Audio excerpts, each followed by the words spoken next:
Hello everyone, ముందుగా కార్తీక పౌర్ణమి శుభాకాంక్షలు. Next ఏంటంటే 365 ఒత్తులు అనేది ఎలా వెలిగించాలనేది చూద్దాం.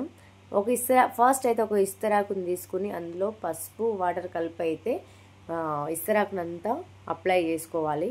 నెక్స్ట్ ఈ ముగ్గు అయితే వేసుకోవాలి. మ్యాక్సిమం ఈ ముగ్గే వేస్తారు. అక్కడైతే పూజారి గారు కూడా సేమ్ ఇదే ముగ్గు వేయమని చెప్పారు. సో నెక్స్ట్ అయితే పసుపు కుంకుమతో మిడిల్లో అయితే వేసుకోవాలి, ఎందుకంటే అక్కడ గౌరమ్మను అయితే మనం పెట్టుకోవాలి. నెక్స్ట్ నాకు తమలపాకులు అయితే దొరకలేదు. దానికోసం పూజారి గారు ఏ ఆకులైనా పచ్చనాకు పెడితే చాలు అని చెప్పారు. నేనైతే మర్రి ఆకులు తీసుకొని అక్కడ పెట్టి 2 ప్రమిదలు అయితే అందులోకి పెట్టాను. నెక్స్ట్ పూలతో అయితే డెకరేట్ చేశాను. సో ఇది 5 o'clockకే ఈ పూజ అయితే చేసుకుంటే దానికి ఫలితం అనేది ఉంటుందని చెప్పారు. నెక్స్ట్ నేను ముందుగా అయితే ఆవు నెయ్యి నువ్వుల నూనెతో ఈ ఒత్తులను అయితే నేను ఇంట్లోనే నానబెట్టుకున్నాను మార్నింగ్, ఎందుకంటే అప్పటికప్పుడు ఏంటంటే నూనె పీల్చుకోదనేసి. సో నేనైతే ఆ ప్రమిదల్లో ఆ ఒత్తులు అయితే పెట్టాను. మా ఇద్దరి కోసం ఒకటి, మా ఇద్దరి పిల్లల కోసం ఇంకొకటి అని 2 అయితే తీసుకున్నాను నేను. 365 365. నెక్స్ట్ వాటి మీద అయితే ఆరతి కర్పూర బిళ్ళలు పెట్టుకున్నా. తర్వాత కొంచెం 2 అయితే పౌడర్ చేసి వేశాను. నెక్స్ట్ పసుపుని ప్లేట్లో తీసుకొని గౌరమ్మని అయితే రెడీ చేసుకోవాలి. తర్వాత కుంకుమ పెట్టి గౌరమ్మని రెడీ చేయాలి. తర్వాత ఇస్తరాకులు అయితే గౌరమ్మని 2 ప్రమిదల మధ్యలో అయితే పెట్టేసుకున్నాను. నెక్స్ట్ గౌరమ్మని కూడా పూలతో అలంకరించాను. సో 2 అరటి పండ్లు అయితే తీసుకున్నాను. అగరబత్తీలు 5 వెలిగించి 3 అక్కడ పెట్టి 2 దేవుడి దగ్గర అయితే పెట్టేశాను. తర్వాత అగరబత్తితోనే ఆరతి కర్పూర బిళ్ళల్ని 365 ఒత్తులను అయితే వెలిగించేశాను. సో పూజ అయితే కంప్లీట్ అయిపోయింది. లాస్ట్ ఫైనల్గా అయితే నేను ఆరతి ఇచ్చి దండం పెట్టుకున్నాను.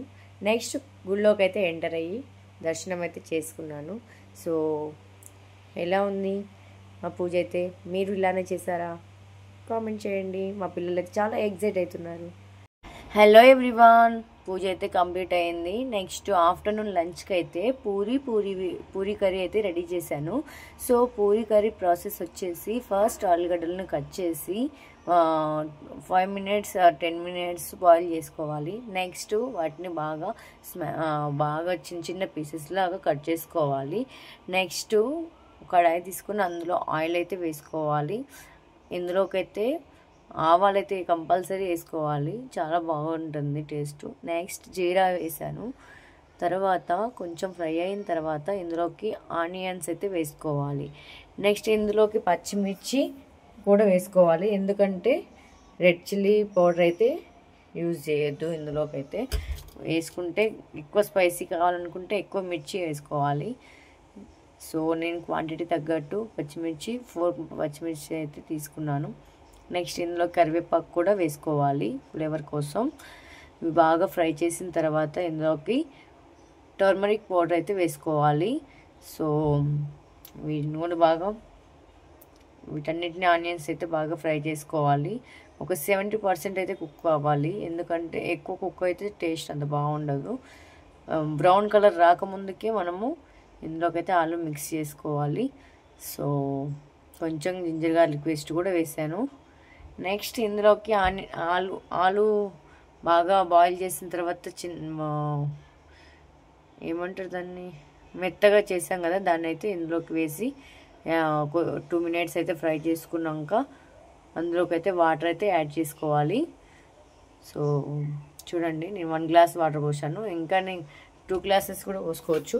2 glass వాటర్ పోసి అందులోకి అయితే శనగపిండి ఉంటుంది కదండి, అది వాటర్లో మిక్స్ చేసుకొని ఇందులోకి అయితే పోసుకోవాలి. చూడండి గ్రేవీ ఎట్లా వచ్చిందో, గ్రేవీగా జ్యూసీగా చాలా బాగా వస్తుంది. పూరీ కర్రీ చాలా టేస్టీ కూడా ఉంటుంది. సాల్ట్ ఆల్రెడీ వేసాము. సో ఇంకా పూరీ కర్రీ రెడీ.